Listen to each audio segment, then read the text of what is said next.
Беларуская дыпламатка аскандалілася ў ААН. Хто і калі апынецца разам з Лукашэнкам пад следствам міжнароднага крымінальнага суда. Зняццё санкцыяў з расійскай нафты і трывога ў менскім метро. Пра гэта і не толькі распавядзём у кароткім выданні навінаў пятніцы 13 сакавіка на Белсаце. Пачынаем. На полях ААН сутыкнуліся рэальны стан рэчаў з правамі чалавека ў Беларусі і тое, як сітуацыю спрабуюць паказаць прадстаўнікі рэжыму Лукашэнкі. Падчас 61-й сесіі Рады ААН аб правах чалавека ў Жэневе прадстаўніца афіцыйнага Менску Ларыса Бельская распавядала, як у нашай краіне шануюць і клапоцяцца пра жанчын. Да прадстаўніцы рэжыму падышла былая палізняволеная Паліна Шарэнда-Панасюк, у руках якой былі партрэты палізняволеных Вольгі Маёравай і Алены Лазарчык. Разлаваная Бельская не знайшлася, што адказаць, і проста вырвала фотаздымкі з рук Паліны. 59-гадовую Вольгу Маёраву асудзілі на 21,5 год зняволення паводле так званай справы Аўтуховіча. У жанчыны праблемы са здароўем, яна рызыкуе цалкам страціць зрок.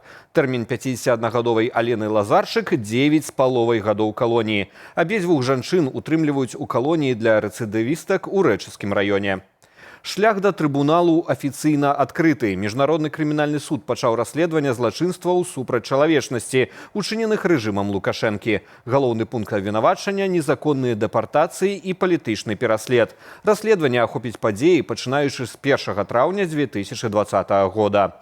Падставою стаў зварот Літвы. Пракуроры прыйшлі да высновы, што маштабныя рэпрэсіі мелі трансмежны характар. Нягледзячы на тое, што Беларусь не падпісвала рымскага статуту, суд мае права дзеяць, бо частка злачынстваў адбывалася на тэрыторыі Літвы. Паводле следства, улады ў Менску сістэматычна выціскалі апанентаў за мяжу, парушаючы міжнароднае права. Прымусовае выцісканне людзей з краіны было не выпадковасцю, а мэтавай дзяржаўнай палітыкай, якую ухвалялі на самым высокім узроўні.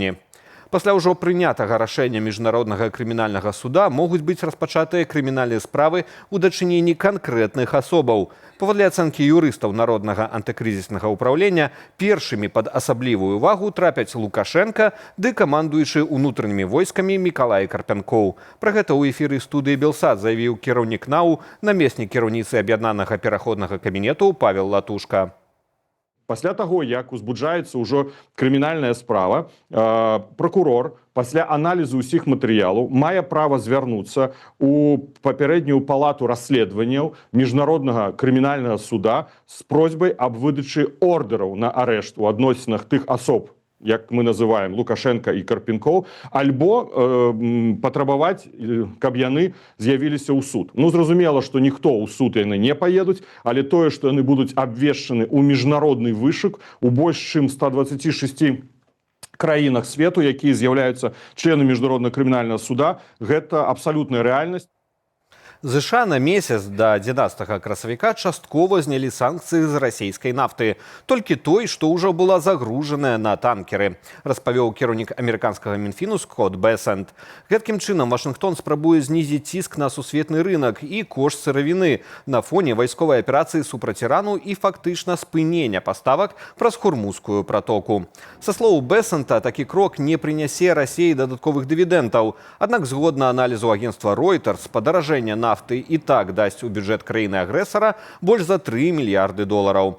Тым часам Іран працягне спробы блакавання Хормузскай пратокі. Праз яе будуць прапускаць толькі танкеры ў Індыю. Пра гэта ў сваім першым звароце заявіў новы вярхоўны лідар Ірану Маджтаба Хамінеі. Слова новага кіраўніка краіны зачыталі ў эфіры дзяржаўнага тэлебачання Ірану. Сам Хамінеі яшчэ ні разу на публіцы не з'явіўся.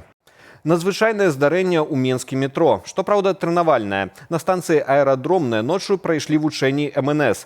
Ратаўнікі, медыкі ды працаўнікі метрапалітэну адпрацоўвалі алгарытмы абароны насельніцтва і інфраструктуры пры розных пагрозах, а таксама тушэння рухомага саставу. Моманты начных вучэнняў без каментара.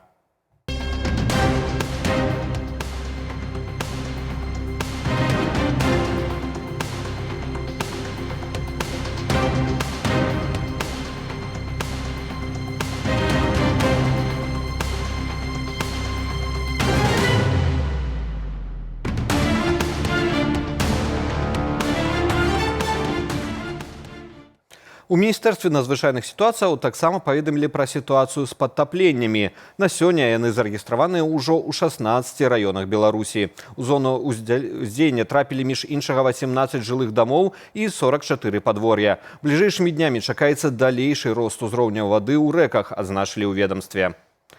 Чаму на адных і тых жа участках беларускіх дарог практычна штогод назіраюцца ямы і зношванне пакрыцця? У менскім гараўтамдоры запэўніваюць, што насуперак распаўсюджанаму меркаванню прычына таму не апрацоўка праездаў салявым рэагентам узімку. У нас зима каждый год повторяется. У нас факторы, влияющие на состояние асфальтобетонных покрытий.